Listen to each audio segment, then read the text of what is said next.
తాకట్లో ఉన్న బంగారాన్ని విడిపించి ఆ రోజున మార్కెట్ ధర కట్టి మిగిలిన డబ్బును మీకు అందిస్తుంది కొమ్మూరి గోల్డ్.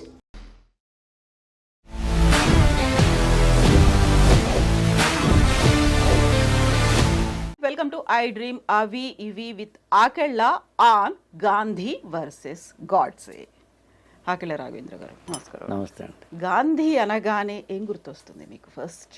సత్యాగ్రహం, అహింస. ఒక సన్నని వ్యక్తి బ్రిటిష్ సామ్రాజ్యం మీద దండెత్తిన తీరు, స్వాతంత్ర్యం తెచ్చిన వ్యక్తి, శక్తి.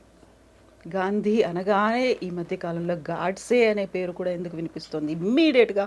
గాంధీని చంపిన వ్యక్తి గాడ్సే కాబట్టి భారత స్వాతంత్ర్యం రావడానికి కారణమైన ప్రధానమైన నాయకుల్లో గాంధీ ఒకరు.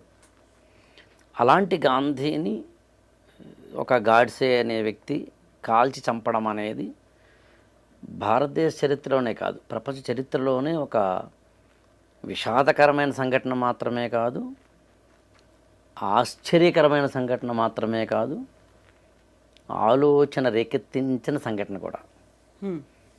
అందుకని గాంధీ అనగానే భారత స్వాతంత్ర్యం వచ్చిన ఒక 25 ఏళ్ళు, 30 ఏళ్ళు, 40 ఏళ్ళు అంటే 1990ల వరకు గాడ్సే పేరు పెద్దగా రాకపోయినా వినకపోయినా తర్వాత మాత్రం ముఖ్యంగా గత 10-15 ఏళ్లలో మాత్రం గాడ్సే చరిత్ర, గాడ్సే రాసిన వాంగ్మూలం, అంటే ఇది నాథురాం వినాయక్ గాడ్సే, నేను ఎందుకు గాంధీని హత్య చేశాను, ఈ టైప్ ఆఫ్ బుక్స్ మనకి రావడం వల్ల the tone, the voice, the version of Godse కూడా ప్రపంచానికి తెలిసింది. ఇప్పుడు స్వాతంత్ర సంగ్రామం, అహింసాయుతంగా జరిగినటువంటి ఒక పోరాటం, వీటన్నిటికీ సంబంధించి మనకు స్వాతంత్రం వచ్చింది, సెలబ్రేట్ చేసుకుంటున్నాము. విత్ ఇన్ ఏ ఇయర్ హత్య జరిగింది. ఆ తర్వాత గాడ్సేని ఒక హీరోగా ప్రొజెక్ట్ చేయడం అనేది మీరు చెప్పినట్టుగా ఈ 10-15 సంవత్సరాల్లో రీజన్స్ ఏమై ఉంటాయి? ఎవరు ఏమైనా ఫ్రేమ్ చేశారా? ఇది ఒక రకంగా పుష్ చేస్తూ వస్తున్నటువంటి సిద్ధాంతం అదేం కాదండి. బేసికల్గా ఏంటంటే గాంధీ మహాత్ముడికి సంబంధించిన ఒక ఇంపాక్ట్, ఒక ఇంప్రెషన్, ఒక ఇన్ఫ్లుయెన్స్ భారతదేశం మీద తరం నిరంతరం ఎలాగూ ఉంటుంది. 1947 ఆగస్టు 15 భారతదేశానికి స్వాతంత్ర్యం వచ్చింది. స్వాతంత్ర్యం వచ్చిన ఒక 5.5 నెలలకే 1948 జనవరి 30 గాంధీని గాడ్సే హత్య చేశారు. అంటే ఒక 5.5 నెలల్లోనే దేశానికి స్వాతంత్ర్యాన్ని తీసుకొచ్చిన ఒక వ్యక్తిని, ఒక శక్తిని హత్య చేయడం అనేది చాలా అతిపెద్ద సంఘటన. ఎందుకు జరిగి ఉండాలి? గాంధీ సంబంధించిన సిద్ధాంతాలు కానీ, గాంధీకి సంబంధించిన ఉద్యమాలు లాంటి వాటిని కానీ, నాకేమీ ఆయనతోటి వ్యక్తిగతమైన వైరుధ్యమో, విభేదమో, శత్రుత్వమో లేనే లేదని స్పష్టంగా గాడ్సేనే చెప్తారు. వ్యక్తిగా నాకేమీ కక్ష లేదు, పగ లేదు, ప్రతీకారం లేదు. ఆయన సిద్ధాంతాలు ఆయనకు ఉండుండొచ్చు, కానీ దేశానికి స్వాతంత్ర్యం రావడం అనే ఒకానొక క్రమ పరిణామంలో జరిగిన కొన్ని ఘట్టాల్లో గాంధీజీ స్పష్టంగా మిస్టేక్స్ చేశారు అన్నది గాడ్సే వాదన. ఇంకా గమనించాల్సిన విషయం ఒకటి ఉంది. గాంధీని చంపేసిన తర్వాత గాడ్సే తను కాల్చుకోలేదు, పారిపోలేదు, అజ్ఞాతంలోకి వెళ్ళిపోలేదు. తానే స్వయంగా పోలీసులకి లొంగిపోయారు, సరెండర్ అయిపోయారు. పైగా దాదాపుగా ఒక గాంధీ మరణించినప్పటి నుంచి ఒక 21 నెలలకి నాథురాం వినాయక్ గాడ్సేకి ఉరి శిక్ష వేయడం జరుగుతుంది. అంటే ఒక 2 years అనుకోండి, కాస్త అటు ఇటుగా.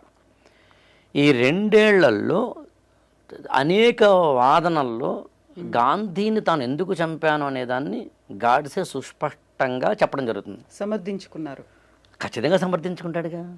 తప్పు చేశాను, చంపడం తప్పే. ఒక వ్యక్తిని ఇంకొక వ్యక్తి చంపడం ఎప్పుడు తప్పే. ఒక వ్యక్తికి ఇంకొక వ్యక్తికి శిక్ష వేసే అర్హత ఎవ్వరికీ లేదు. చట్టాలు, కోర్టులు, న్యాయస్థానాలు, లేకపోతే కనుక పోలీసులు మనం ఏర్పరచుకున్న ఒకానొక అది ఏమంటామంటే కాన్స్టిట్యూషనల్ వే ఆఫ్ ఎగ్జిక్యూషన్ ఉంటుంది. మనిషి ఇంకొక మనిషిని తిట్టడం కానీ, విమర్శించడం కానీ, కొట్టడం కానీ, శిక్షించడం కానీ చేసే హక్కు లేదు. ఆ మాట మనం చెప్పడం కాదు, గాడ్సేనే చెప్తాడు స్వయంగా ఇందులో. నేనేమి గాంధీని చంపడం రైటు అంటలేదు, తప్పే, కానీ చెయ్యక తప్పని తప్పు అంటాడు అతను. అనివార్య పరిస్థితులు అనివార్యం, చెయ్యక తప్పదు నాకు. అందుకని గాంధీని ఎందుకు చంపాననే దాన్ని గాడ్సే దాదాపు ఒక 160-170 పేరాల్లో చెప్తాడు అతను. ముఖ్యంగా 26 పాయింట్లు చెప్తాడు గాంధీని ఎందుకు చంపాను అనే వాటిలో. సుస్పష్టంగా 26 పాయింట్లలో స్పష్టంగా A to Z ఎక్కడెక్కడ ఏ మిస్టేక్స్ గాంధీ చేశారనే దాన్ని బేస్ చేసుకుని చెప్తారు. ఇక్కడ గమనించాల్సిన విషయం ఒకటి ఏముందంటే, 1947లో స్వాతంత్ర్యం వచ్చినప్పుడు దేశం విడిపోయింది. ఈ 2 nation theory, Pakistan and India అనే 2 దేశాల ఏర్పాటు అనేది ఒక అనివార్యమైన పరిస్థితి ఏర్పడింది. ఇది నిజానికి ఈ దేశ విభజన అనేది మామూలుగా ఇవాళ 77 సంవత్సరాల తర్వాత మనకి పెద్దగా పెయిన్ఫుల్గా అనిపించకపోవచ్చు. 77 సంవత్సరాల కిందట, అంటే 1947లో అప్పటి భారతీయుల అఖండ భారతదేశం మనది. ఈ పక్కన బంగ్లాదేశ్ మనది, ఆ పక్కన పాకిస్తాన్ మనది, మధ్యలో ఇవాళ మనం అనుకుంటున్న ఏదైతే భారతదేశం ఉందో ఇవంతా మనదే. ఈ అఖండ భారతదేశంతో ముడిపడిన జీవితాలు అవి. ఇప్పుడు ఒక్కసారిగా దేశం విడిపోయింది అన్నప్పుడు కాందిశీకులుగా, శరణార్థులుగా అటు పాకిస్తాన్ నుంచి ఇండియాకో, అంటే ఇవాళ ఇండియాకో, ఇండియా నుంచి పాకిస్తాన్కో, ఇక్కడ వాళ్ళు అక్కడికో, అక్కడ వాళ్ళు ఇక్కడికో వెళ్ళిపోవాల్సిన పరిస్థితి. పైగా దేశ విభజన అనేది మామూలుగా అయితే ఒక జాతిపరమైన అంశము, ఇంకొక అంశం అయితే కనుక బ్రాడర్ సెన్సిటివిటీ ఉంటుంది సోషియాలజీలో, బ్రాడర్ సెన్సిటివిటీ. అలా కాకుండా మతము అనే ఒక కోణం మీద ఆధారపడి విడిపోయింది. అదే ప్రాతిపదికన, మత ప్రాతిపదికన విడిపోవడం వల్ల వచ్చిన ఇబ్బంది ఏముంటుందంటే చాలా సెన్సిటివిటీ ఎక్కువ ఉంటుంది. ఎప్పుడైతే సెన్సిటివిటీ ఎక్కువ ఉందో మత కల్లోలాలు జరిగినాయి, మత ఘర్షణలు జరిగినాయి. ఇక్కడ వారు అక్కడికి, అక్కడ వారు ఇక్కడికి వెళ్ళిపోవాల్సిన పరిస్థితి. అది బస్సుల్లో వెళ్ళిపోయిన వాళ్ళు ఉన్నారు, ట్రైన్స్లో వెళ్ళిపోయిన వాళ్ళు ఉన్నారు, బండ్లు కట్టుకుని వెళ్ళిపోయిన వాళ్ళు ఉన్నారు, మోసుకుంటూ వృద్ధుల్ని తీసుకెళ్ళిన వాళ్ళు ఉన్నారు. అయితే ఇడిసిపోతే నడిసి వెళతా అయ్యసారు అన్నట్టుగా మీరు వదిలేస్తే చాలు, బస్సులు వద్దు, బండ్లు వద్దు, వెళ్ళిపోతాము అన్నవాళ్ళు ఉన్నారు. 10 లక్షల మంది చనిపోయారు ఒక్క ఆ ఇన్సిడెంట్లో. కొన్ని నెలల గ్యాప్లో 2 కోట్ల మంది కనీసం డిస్ప్లేస్ అవ్వాల్సిన పరిస్థితి, అంటే నిర్వాసితులు అయిపోయి తమ ఇళ్ళు, తమ గూడు, తమ ఆఫీసులు, తమ ఉపాధి, తమ పిల్లల చదువులు, తమ మతాలు, తమ మత గ్రంథాలు, తమ మత విశ్వాసాలు, మత స్థలాలు, ప్రార్థనా ఆలయాలు, అది మస్జిద్ కావచ్చు, అది గుడి కావచ్చు, వీటన్నిటిని విడిపోయిన ఒకనొక పరిస్థితిని 1947 ఆగస్టు 15 నుంచి మనం చూసినప్పుడు నిజంగా అయితే కళ్ళలో నీళ్ళు వస్తాయి. అందులో మెజారిటీ సంసిద్ధంగా లేరు, ఎప్పుడు ఉండే అవకాశం లేదు, ప్రజలు ఎప్పుడు కూడా సంసిద్ధంగా ఉండే అవకాశం లేదు. ఎందుకంటే బ్రాడర్ అవుట్లుక్లో చూసినప్పుడు ప్రజలకి ఇవన్నీ సంబంధం ఉండదు. అందుకే అమాయకులు, నిరక్షరాస్యులు, అక్కడ ఉన్న సామాన్య ప్రజలకి ఎప్పుడు ఇబ్బంది అవుతుంది. మీకు ఈ ఇన్సిడెంట్స్ మీద ఆధారపడి చాలా పుస్తకాలు కూడా వచ్చినాయి. మీకు ఖుష్వంత్ సింగ్ అని ఆయన ట్రైన్ టు పాకిస్తాన్ అని ఒక నోవెల్ రాశారు. అలాగే రావి పార్ అని ఒక కథల సంపుటి ఉంది, హిందీలో వచ్చింది, తర్వాత ఇంగ్లీష్లో ఒక ట్రాన్స్లేట్ అయ్యింది. గుల్జార్ అని ఆయన రాశారు. గుల్జార్ అంటే ఫేమస్ లిరిసిస్ట్. ఆ కథల సంపుటి టైటిలే రావి పార్. రావి పార్ అంటే రావి అనే నదిని దాటడం అని. మనకి బియాసు, సట్లజ్, సింధు, రావి నదులు భారత పాకిస్తాన్ల మధ్యన ఉంటాయి. 5 నదులు. సింధు నది నాగరికత పుట్టింది అక్కడే. అప్పట్లో ఈ అంటే కాందిశీకులుగా, శరణార్థులుగా వెళ్ళిపోవడం అనేది ఒక్కసారి ఊహిస్తేనే కానీ మనకు అర్థం కాదు. యాక్చువల్గా రోజుకి లక్షల మంది, వేల మంది ఏం దొరికితే అది పట్టుకుని వెళ్ళిపోయే ఒకనొక పరిస్థితి ఉన్నప్పుడు రావిపార్ అనే కథానికలో రాస్తారు ఆయన.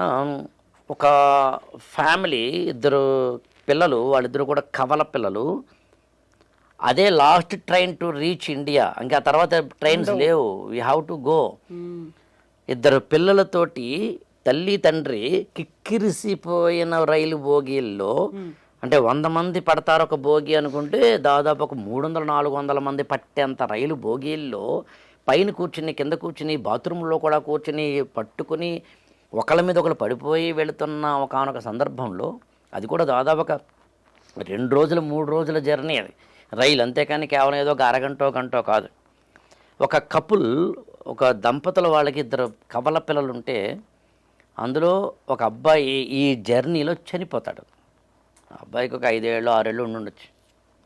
చనిపోతే ఇప్పుడు ఇంకా 2 రోజులు 1.5 డేనో జర్నీ ఉంటుంది కాబట్టి చుట్టుపక్కల వాళ్ళు, అమ్మ మీ అబ్బాయి చనిపోయాడు కాబట్టి బయటనే పాడేయండి, వేరే మార్గం లేదు, లేకపోతే కంపోస్తుంది అంటే ఒప్పుకోదు తల్లి, తండ్రి కూడా ఒప్పుకోడు. ఎంత కాదనుకున్నా చూస్తూ చూస్తూ కన్న కొడుకుని అలా వదిలేసుకుని కదులుతున్న రైల్లోంచి కింద పడేయడం జరగదు. ఆమె వెక్కి వెక్కి ఏడుస్తూ రాత్రంతా ఏడుస్తూ ఒక అర్ధరాత్రి పూట ఎప్పుడు పడుకుంటుంది ఆమె తల్లి, తనకి గుర్తు తెలియనంతగా. అప్పుడు ఆ చుట్టుపక్కల ఒకళ్ళిద్దరు ఏం చేస్తారంటే ఈ తండ్రి నెమ్మదిగా లేపి, అరే మీ ఆవిడ పడుకుంది కదా, ఈ చనిపోయిన పిల్లాడిని ఎప్పుడైనా బయటపడే, పైగా రావి నది దాటుతున్నప్పుడు మనం నదిలో పాడేస్తే పుణ్యం కలుగుతుంది, అందుకని సద్గతే లభిస్తుంది నీ కొడుకు, పని చెయ్యి, లేకపోతే కంపు కొట్టేస్తుంది అన్నప్పుడు ఆ తండ్రి ఏం చేస్తాడంటే భార్యకి తెలియకుండాను చుట్టుపక్కల వాళ్ళు చూడకుండాను ఇద్దరు ఇచ్చిన కంపల్షన్ తోటి పిల్లవాడిని తీసుకుని ట్రైన్లోంచి రావి నదిలోకి తోసేస్తాడు. తోసేస్తే ఆ గాల్లో ఉన్నప్పుడు ఆ శిశువు లేదా ఆ 5-6 ఏళ్ల పిల్లవాడు కెవ్వుమనరుస్తాడు. అంటే ఈ హడావిడిలో, ఈ కంగారులో, ఈ ఎమోషన్లో, ఈ ప్రెషర్లో, ఈ బాధలో, ఈ ఆవేదనలో బతికి ఉన్న శిశువునేమో బయటకి గెంటేసి చనిపోయిన శిశువుని మాత్రం ఒడిలోనే పెట్టుకున్న ఒక తండ్రి దీన గాథని రావిపారనే కథ చెప్తుంది. అదొకటే కాదు, భార్యని ఇక్కడ విడిచిపెట్టి వెళ్ళిపోయిన భర్తలు, ఆస్తుల్ని విడిచిపెట్టి వెళ్ళిపోయిన అమాయకులు, ఇవాళ కూడా భారతదేశం నుంచి పాకిస్తాన్కో, పాకిస్తాన్ నుంచి భారతదేశంకో 1947లో వెళ్ళిపోయిన వాళ్ళ ఆస్తులకు ఉంటే వాటిని ఎనిమీ ప్రాపర్టీ అంటారు. ఇవాళగా ఎనిమీ ప్రాపర్టీకి సంబంధించి ఇండియాలో చట్టాలు ఉన్నాయి. అలాంటి ఒకానొక విషాదకరమైన పరిస్థితుల్ని కళ్ళారా చూసిన వ్యక్తులు, యువకులు చాలామంది ఉంటే వాళ్ళలో ఒకరు నాథూరామ్ వినాయక్ గాడ్సే. ఈ పరిస్థితి కారణం ఎవరు అన్నప్పుడు గ్లేరింగ్గా కనిపిస్తున్న ఉదాహరణ, వ్యక్తి, నేత ఎవరంటే మహాత్మా గాంధీ. గాంధీ సత్యాగ్రహము, అహింస, లేకపోతే ఉపవాస దీక్ష, నిరాహార దీక్ష, మౌనవ్రతము, అలాంటి అత్యున్నతమైన సిద్ధాంతాలని ప్రపంచ చరిత్రలోనే ఏ నాయకుడు తీసుకురాలేదు. మీకు అమెరికన్ విప్లవమైన, ఫ్రెంచ్ రెవల్యూషన్ అయినా, even Russian and Chinese revolution ఎక్కడ చూసినా హింసాత్మకతతోటి ఉంటుంది. సత్యాగ్రహము, ధర్మాగ్రహము, అహింసో, ఉపవాస దీక్ష, మౌనవ్రతము, నిరాహార దీక్ష ఇలాంటి వాటితో ఉండవు. ఆ విషయంలో ఖచ్చితంగా గాంధీ ఇచ్చిన మార్గం చాలా గొప్పది. కానీ అదే సమయంలో గాంధీ తప్పులు చెయ్యలేదు అనడానికి కూడా మనం ముందుకు వెళ్ళడానికి లేదు. చరిత్ర చెప్తుంది సుస్పష్టంగా. విచిత్రం ఏంటంటే గాంధీ చనిపోవడానికి ఒక 1 వీక్ ముందు, అంటే జనవరి 22, 1948న టీజీ టెండూల్కర్ అనే ఒక రచయిత గాంధీ మీద 6-7 పుస్తకాల వాల్యూమ్లు మహాత్మా అనే పేరుతోటి రిలీజ్ చేస్తారు. అంటే అప్పటికి రాస్తారు ఆయన. అది స్వయంగా గాంధీ దగ్గరికి వెళ్ళి గాంధీజీకి చూపించి స్పెల్లింగ్ మిస్టేక్లతో సహా, ఐఫన్లతో సహా, ఫుల్ స్టాప్లతో సహా, కామాలతో సహా, కోలన్లు, సెమీకోలన్లతో సహా కరెక్షన్ చేయించుకుంటారు. అదొక ప్రాసెస్లో దాదాపు 1 year 2 years పాటు జరుగుతుంది. అది ఇండియన్ గవర్నమెంటే పబ్లిష్ చేసింది. సాక్షాత్తు జవహర్లాల్ నెహ్రూనే దాన్ని ఎండార్స్ చేశారు. గాంధీయే స్వయంగా క్రాస్ చెక్ చేసి బయటకు వచ్చిన పుస్తకాలు. అందులో కూడా గాంధీజీ చేసిన మిస్టేక్స్ మనకి స్పష్టంగా గ్లేరింగ్గా కనిపిస్తాయి. గాంధీజీ రాసిన సత్యంతో నా ప్రయోగాలనే ఆత్మకథలో కూడా కొంతవరకు కనిపిస్తాయి. అంటే ఏతావాత గాంధీజీ యొక్క సత్యాగ్రహము లాంటి వాటికి సంబంధించిన ప్రపంచ చరిత్రలో ఆ తర్వాత వచ్చిన Martin Luther king, Nelson Mandela లాంటి వాళ్ళకి స్ఫూర్తి ప్రదాత అయిన ఒకానొక మంచి మార్గం ఉన్నప్పటికీ ఖచ్చితంగా గాంధీజీ తప్పులు చేయలేదని మాత్రం అనడానికి లేదు. ఆ తప్పులు ఏం చేశారనే దాన్ని గాడ్సే కూడా సుస్పష్టంగా చెప్పడం జరిగింది. ఇందులో ఇంకొక విషయాన్ని స్పష్టంగా మనం అర్థం చేసుకోవాలి. అదేంటంటే మామూలుగా భారతదేశం అంటేనే కొన్ని మతాల కలయిక, భాషల కలయిక, ప్రాంతాల కలయిక, భిన్నత్వంలో ఏకత్వము అనే దానికి బెస్ట్ ఎగ్జాంపుల్ ప్రపంచంలో ఏదైనా ఉంది అంటే అది భారతదేశమే. అందుకనే భారతదేశాన్ని ఉపఖండంగా చెబుతాం, సబ్ కాంటినెంట్ అంటాం. అంటే ఒక కాంటినెంట్కి ఎన్ని లక్షణాలు ఉంటాయో వైవిధ్యం పరంగా అన్నీ ఉంటాయి ఈ దేశానికి అనే అర్థంలో. అందుని భారతదేశం అనేది వివిధ మతాల కలయిక కాబట్టి ఒక సెన్సిటివ్ ఇష్యూగా మతపరమైన అనైక్యతో ఐక్యతో ఏదో ఒకటి మాత్రం ఈ దేశానికి ఎప్పుడూ ఉంటుంది. గాంధీజీ దాదాపు ఒక 20-21 సంవత్సరాల పాటు దక్షిణాఫ్రికాలో ఉన్నారు. ఒక లాయర్గాను బారిస్టర్గాను పనిచేశారు. అక్కడ ఆయన సత్యాగ్రహం లాంటి వాటికి సంబంధించిన సక్సెస్ని లేదా విజయాలను చవిచూసిన వ్యక్తే. ఆ తర్వాత ఇండియాకు వస్తారు ఆయన. 1915 జనవరి 9 ఆయన ఇండియాకు వచ్చారు. నేను జనవరి 9 అనే డేట్ కూడా ఎందుకు చెప్పానంటే ఇవాళకి భారత ప్రభుత్వము ప్రవాసీ భారత దివస్ అని జనవరి 9 చేస్తుంది.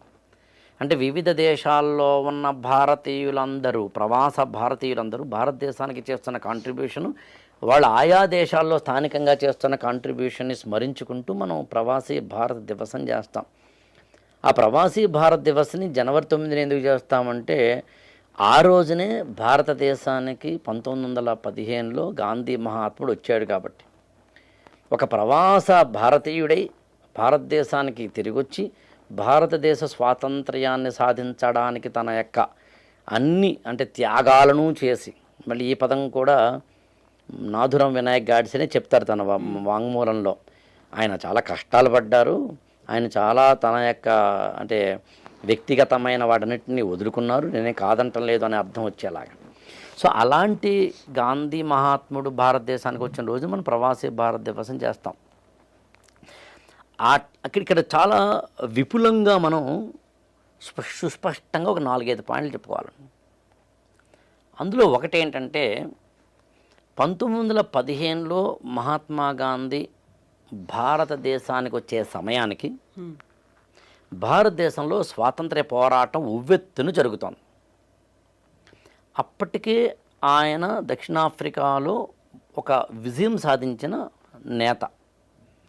అందుకని ఇండియా వచ్చిన తర్వాత భారత రాజకీయాల్లో స్వాతంత్ర ఉద్యమానికి సంబంధించి తన పాత్ర ఏమిటి, నేను ఏం చెయ్యాలి అనే కాంట్రిబ్యూషన్ ఏంటి అనే దాంట్లో గాంధీ మహాత్ముడు అనుకున్నప్పుడు గాంధీ సుస్పష్టంగా భారతదేశ రాజకీయాలలో అప్పటికి మనకి 3 లేయర్స్ ఉంటాయండి. Higher level and upper class, lower class, middle class.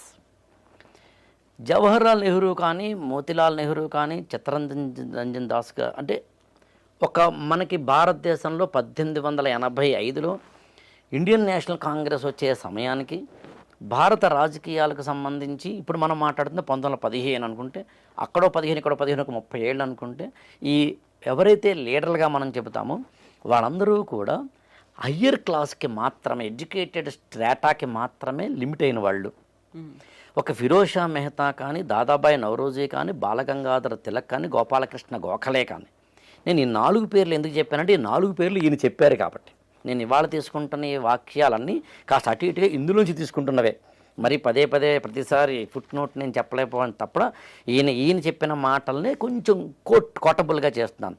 ఈ 4 నాయకుల్ని ఎందుకు గాడ్సే చెప్తారంటే ఈ 4 అంటే ఇందాక నేను చెప్పిన ఫిరోజ్ షా మెహతా కావచ్చు, దాదాబాయి నౌరోజీ కావచ్చు, బాలగంగాధర్ తిలక్ కావచ్చు, అయితే గోపాలకృష్ణ గోఖలే కావచ్చు. గోఖలే అంటే సాక్షాత్తు గాంధీ మహాత్ముడి యొక్క గురువు, రాజకీయ గురువు.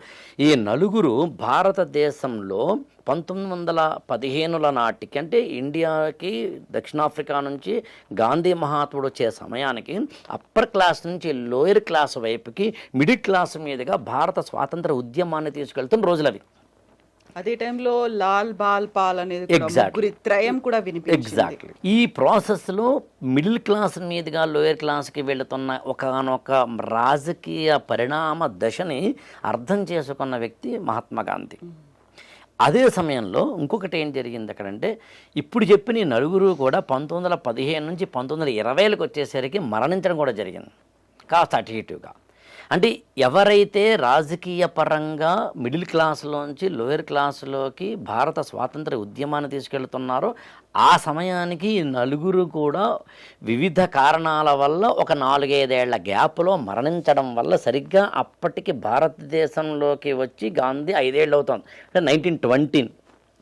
1920ని గాంధీ మహాత్ముడు ఎలా చూస్తారంటే, ఈ నలుగురు కూడా రాజకీయ మీద ఎవర్నిక మీద అంటే తెర నుంచి వెనక్కి వెళ్ళారు కాబట్టి ఇప్పుడు మాస్ మూమెంట్గా తీసుకురావడానికి ఒక అవకాశం ఏర్పడింది. కాబట్టి రాజకీయ శూన్యత, పొలిటికల్ వ్యాక్యూమ్ని భర్తీ చేసిన వ్యక్తిగా, అందుకనే కొల్లాయి కట్టి ఒక తుండుగుడ్డ మాత్రమే కట్టుకొని షర్ట్ కూడా వేసుకోకుండా ఏ ఆచ్ఛాదన లేకుండా ఒక చిన్న కళ్ళజోడు మాత్రమే, ఒక చిన్న కర్ర మాత్రమే పట్టుకుని అవసరమైతే పాదయాత్రలు, అవసరమైతే నిరాహార దీక్షలు లాంటి వాటితోటి ఒక వినూత్నమైన సత్యాగ్రహ దీక్షను భారతదేశానికి అందించి 1920ల నాటికి మాస్ మూమెంట్ లీడర్గా ఎదిగిన వ్యక్తి మహాత్మా గాంధీ. అప్పటికి సామాన్యుడికి ప్రతినిధిగా కూడా భావించారు ఆయన వేషాన్ని చూసిన తర్వాత. ఎగ్జాక్ట్లీ, అందులో డౌట్ లేదు. కానీ గమనించాల్సిన విషయం ఏంటంటే, భారతదేశంలో ముస్లింలకు సంబంధించి వారి వెనకబాటుతనం, వారిలో ఒక అంటే సమాజంలో వెనకబడిపోకుండా ఉండి వారిని అభ్యున్నతిలోకి తీసుకెళ్ళాలి అనే ఒక ఉద్యమం అలీఘర్ మూమెంట్ అని వస్తుంది. అలీఘర్ ముస్లిం యూనివర్సిటీ అని మనం హిస్టరీలో చదువుతాం. 1875 ఆ ప్రాంతంలో వస్తుంది. సర్ సయ్యద్ అహ్మద్ ఖాన్ అనేది తీసుకొస్తారు.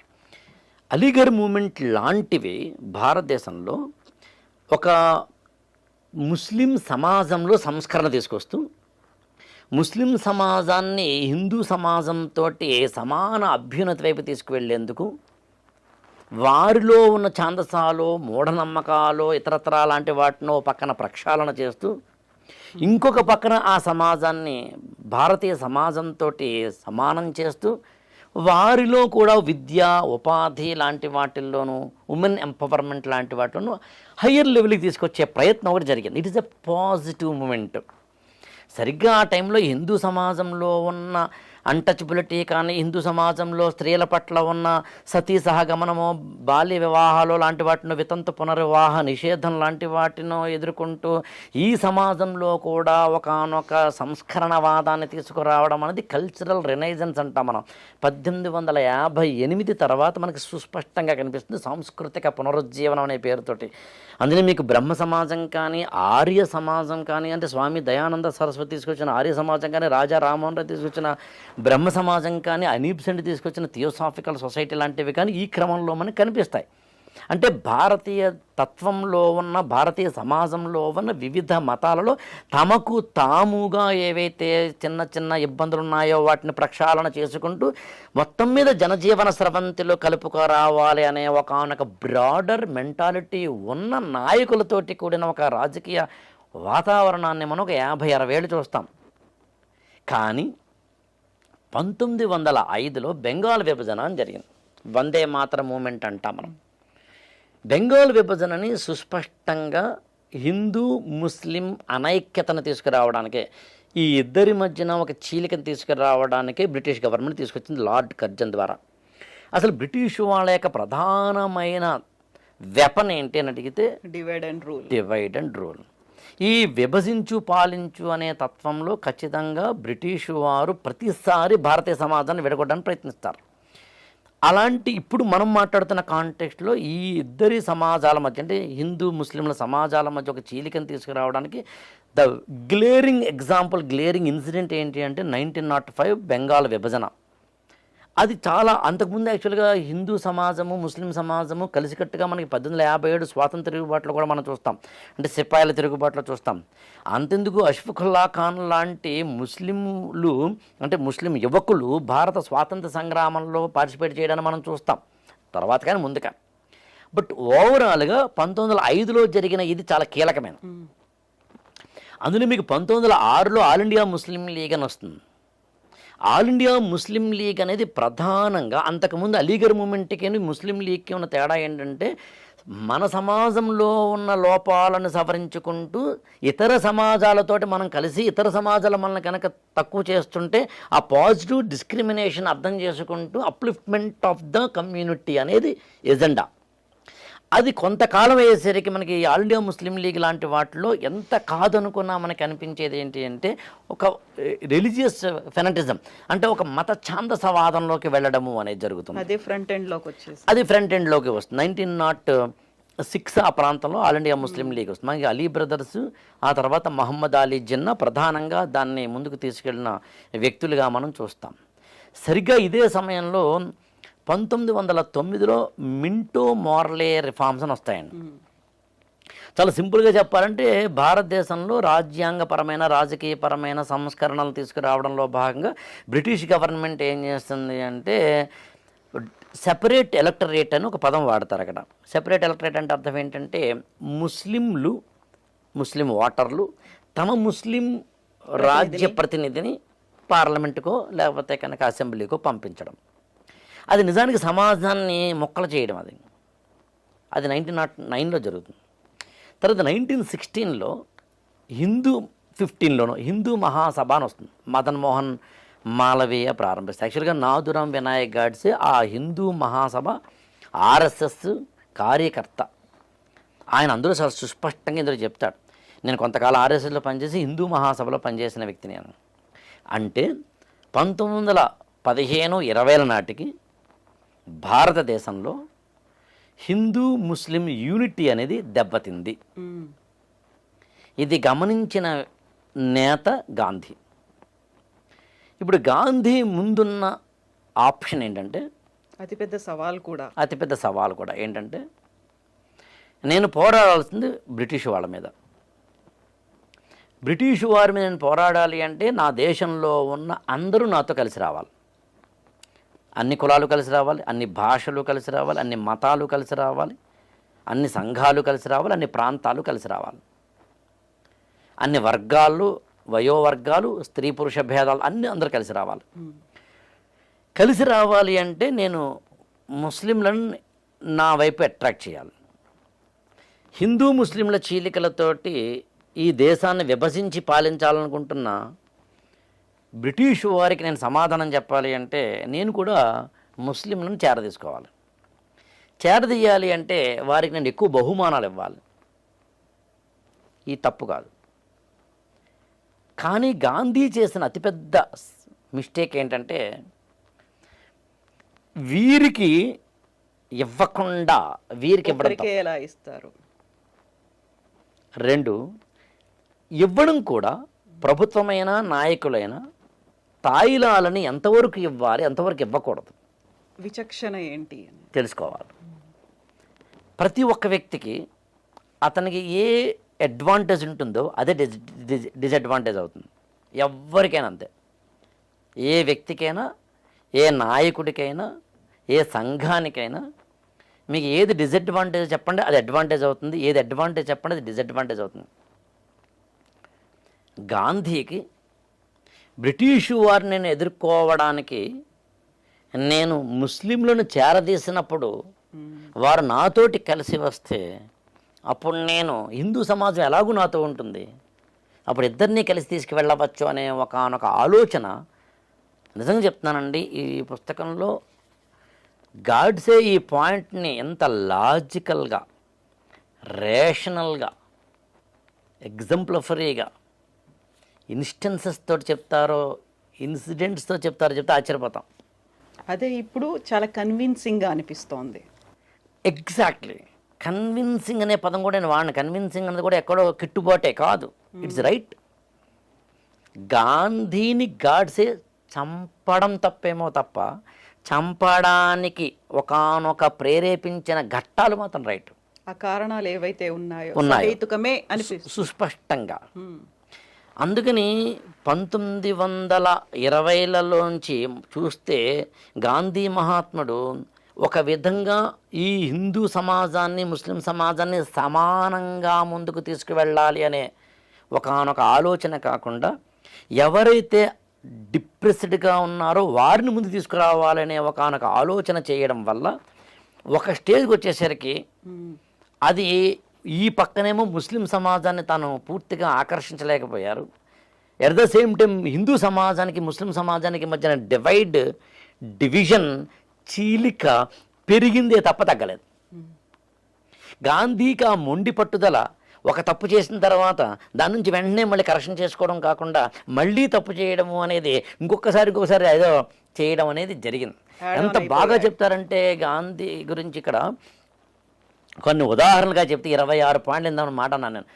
26 ఘట్టాల్లో గాంధీజీ చేసిన మిస్టేక్స్ని చెప్తారంటే ఊహించండి. యాక్చువల్గా అందులో కొంచెం హిందుత్వవాదంగా మనకు అనిపించవచ్చు, కానీ కొన్నిట్లో మాత్రం ఖచ్చితంగా అంటే ఇవన్నీ ఎలా ఉంటాయంటే ఆనాటి ఎప్పుడూ కూడా టెక్స్ట్ అండ్ కాంటెక్స్ట్ అనే పదం వాడతాం. ఒక ఇన్సిడెంట్కి కాంటెక్స్ట్ ఏంటనే పదం వాడతాం. ఆ కాంటెక్స్ట్లో చూసినప్పుడు గాంధీజీ కూడా రైట్ అనిపిస్తుంది మనకి.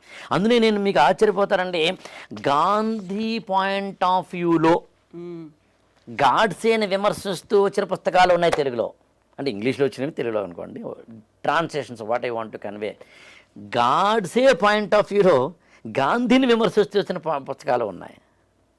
అంటే ఎవరి వెర్షన్ వాళ్ళది. కానీ నేను ఈ ఎపిసోడ్లో మాత్రం సమన్వయంగా ఇద్దరిది తప్పు కాదు, లేదా ఇద్దరిది తప్పే, పరిస్థితులను అర్థం చేసుకుంటూ ఎక్కడ ఏం మిస్టేక్ జరిగిందో చూసి రాబోయే తరాలకు ఆ మిస్టేక్ ఇవాల్టి నాయకులు చేయకూడదని చెప్పే ప్రయత్నం యాక్చువల్గా ఈ ఎపిసోడ్ ఉద్దేశం. రాకిళ్ళ గారు, గాడ్సే హత్య చేశారు గాంధీని. అక్కడ డివిజన్ అనేది ఉండకుండా ఉంటే బాగుండేది, ఆ తప్పు గాంధీ వల్లే జరిగింది అనేది గాడ్సే బలంగా నమ్మారు. నిజంగా అవే రీజన్స్గా ఆయన పేర్కొన్నారు కూడా. ఒకవేళ ఆ డివిజన్ గాంధీ కనుక ఆ తప్పు చేయకపోయి ఉంటే డివిజన్ అనేది జరగకపోయేది, ఈ పాకిస్తాన్ అనేది ఉండకపోయేది, భారతదేశంలోనే భాగస్వామ్యం అయ్యేది. ఇప్పుడు జరుగుతున్నటువంటి కంటిన్యూస్గా అవుతున్నటువంటి కాన్సిక్వెన్సెస్ ఇవన్నీ చూసిన తర్వాత నిజమే కదా, జరగకుండా ఉంటే బాగుండేది కదా, విభజన అనేది లేకుండా ఉంటే బాగుండేది కదా. బట్ అలాంటి పరిస్థితులు అప్పుడు ఉన్నాయా? ఇక్కడ సరిగ్గా ఇదే. ఇక్కడ ఏంటంటే మామూలుగా ఇలాంటి వాటిని పులి మీద స్వారీ అని పదం వాడతారు. దిగలేవు, ముందుకి వెళ్ళలేవు, ముందుకి నడపలేవు, అలా అని చెప్పి పులినేమి పట్టుకోలేవు. పులి మీద కూర్చున్నావు, స్వారీ చేయక తప్పదు. వెళ్తే ఎవరిని భక్షి తెలియదు, దిగితే నిన్ను భక్షిస్తుంది. గాంధీకైనా ఎవరికైనా యాక్చువల్గా లీడర్షిప్ క్వాలిటీస్లో అక్కడే వాట్ ఆర్ యూ అని తెలుస్తుంది. యాక్చువల్గా ఎలా బ్యాలెన్స్ చేశారు అది చారిత్రకంగా ఉన్న అనేకమైన అంశాలలో మనకి కనిపించేది అదే. గాంధీ చేసిన మిస్టేక్స్గా గాడ్సే చెప్పిన 26 అన్నీ ఇక్కడ మనకి టైం సరిపోదు, కానీ ఉన్నంతలో చూస్తే ఒకటి ఖిలాఫత్ మూమెంట్.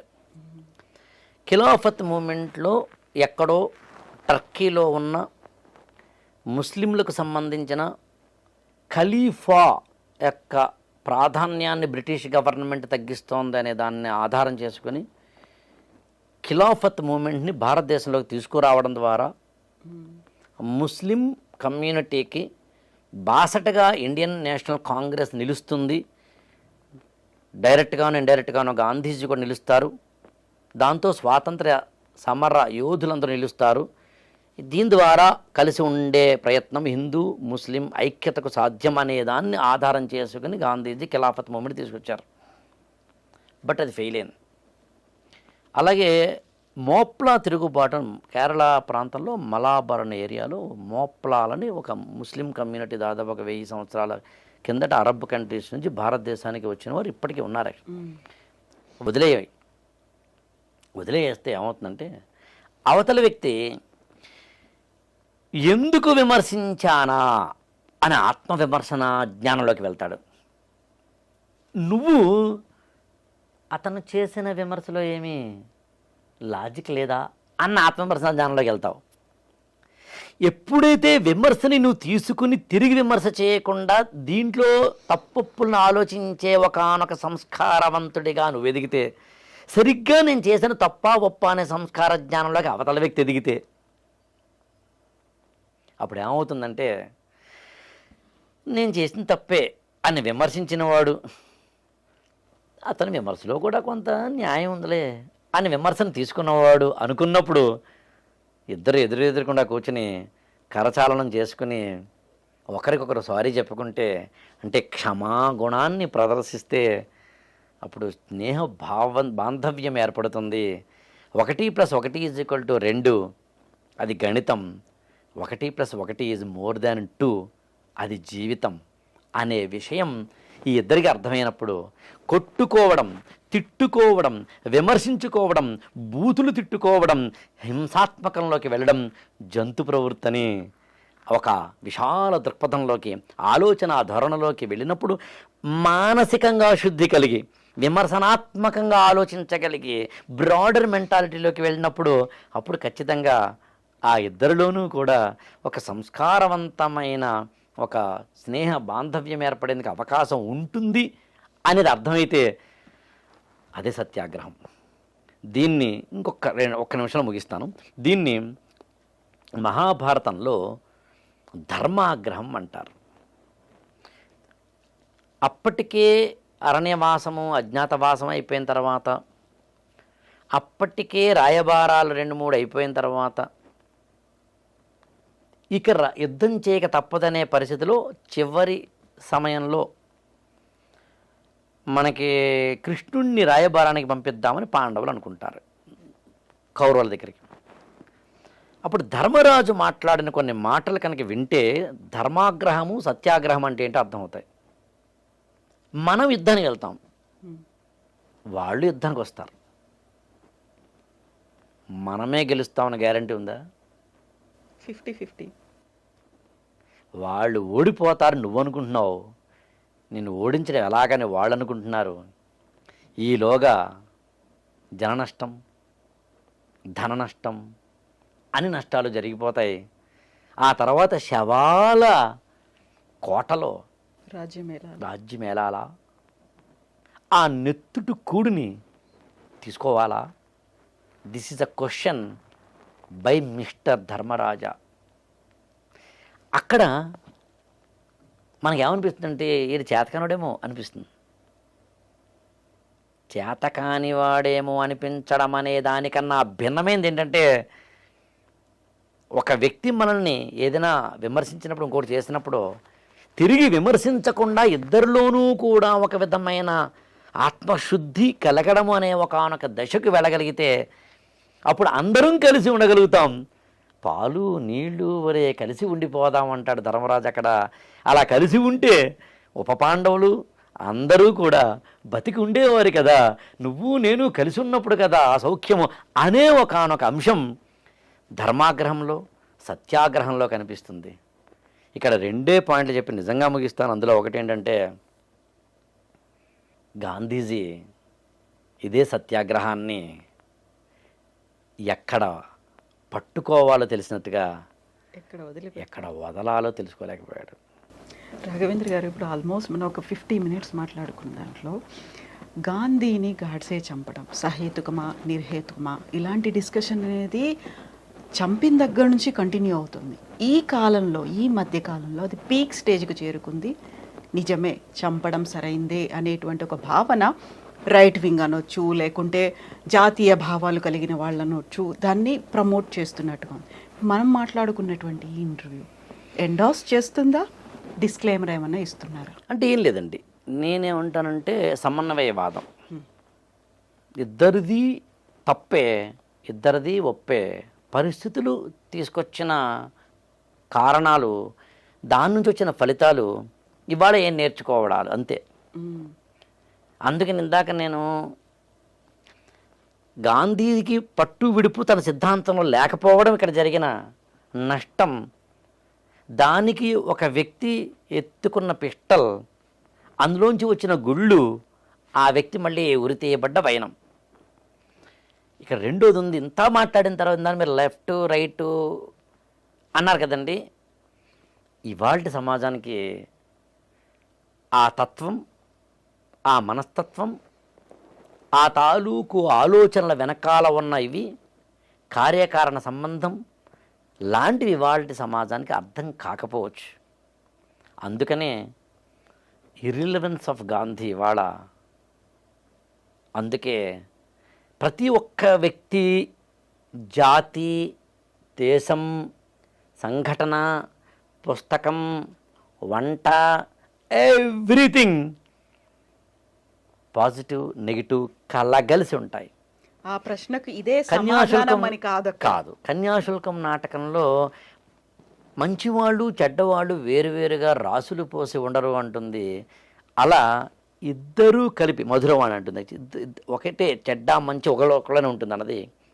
సో అలా చూసినప్పుడు ఒకానొక సంఘటన క్రమంలోంచి జరిగిన ఒకానొక విషాదభరితమైన ఘట్టంగా దాన్ని చూడాలి.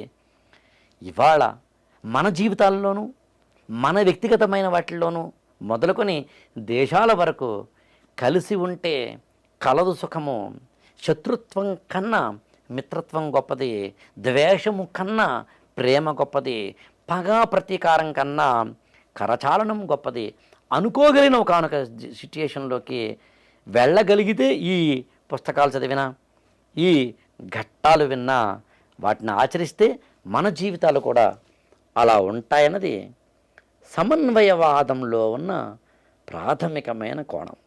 ఎస్, ఇది జరిగింది యాజ్ ఇట్ ఈజ్గా రికార్డ్స్లో కూడా ఉంది, చరిత్ర. సో ఆ చరిత్రని ఎలా చూడాలి? చరిత్రగా మాత్రమే చూడాలి. Thank you so much. Thank you అండి. Thank you.